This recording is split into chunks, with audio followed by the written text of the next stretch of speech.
O mercado faz o balanço de desempenho dos setores do agro no segundo trimestre do ano. Um recuo leve comparado a um grande avanço do período anterior tem provocado bastante o pensamento dos analistas. Será que há motivos para preocupação? Vamos ouvir o economista e professor da ESPM de São Paulo, Leonardo Trevisan, que já está com Cairo Rodrigues.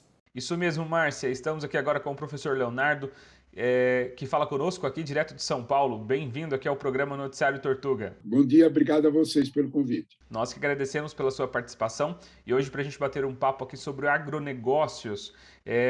Qual que foi o desempenho, professor, do agro nesse último trimestre em comparação aí aos anteriores? Olha, nós tivemos uma relativa surpresa, né? Porque havia uma previsão de um equilíbrio nessa projeção do PIB e ela não aconteceu, né?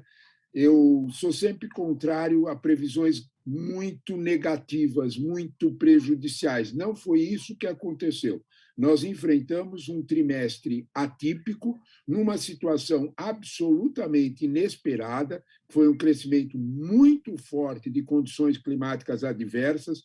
Então, não adianta, nós vamos ter que trabalhar com esta realidade de que o primeiro trimestre foi especialmente positivo, o segundo trimestre foi mais reservado nisso.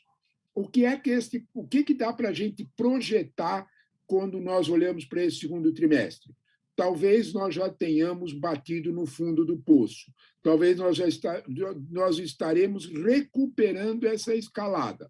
Nós temos um quadro de recuperação no mercado interno que, de certa forma, deve facilitar um reequilíbrio dessas situações. As condições hídricas podem se agravar? Podem.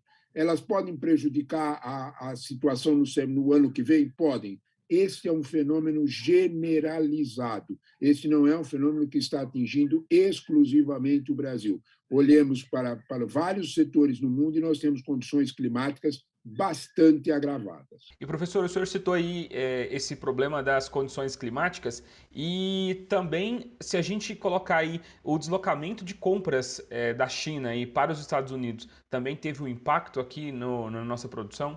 Nós estamos enfrentando também uma situação de turbulência nesse mercado externo por escolhas que são até geopolíticas da China. Né? Nós vamos ter bastante cautela quando nós olhamos para o relacionamento Estados Unidos-China.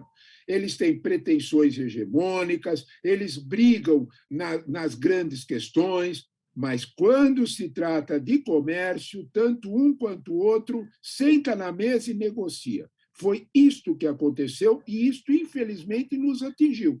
Porque em janeiro deste ano, China e Estados Unidos, já no governo Biden, fizeram uma série de acordos comerciais que estão sendo cumpridos. É preciso ter isso muito claro. Eu tenho um número aqui que ajuda a gente a entender um pouco essa situação. Né?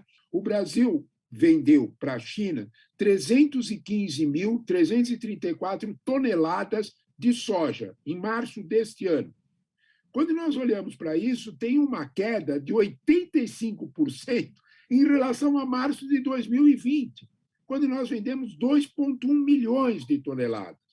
Ora, será que os chineses pararam? Será que o gado chinês parou de comer soja? Não. O que aconteceu é que vigorou o acordo comercial entre Estados Unidos e China e eles optaram por comprar a soja americana, que entrou no mercado, e da soja americana que estava acumulada no ano passado, para exatamente cumprir esse acordo.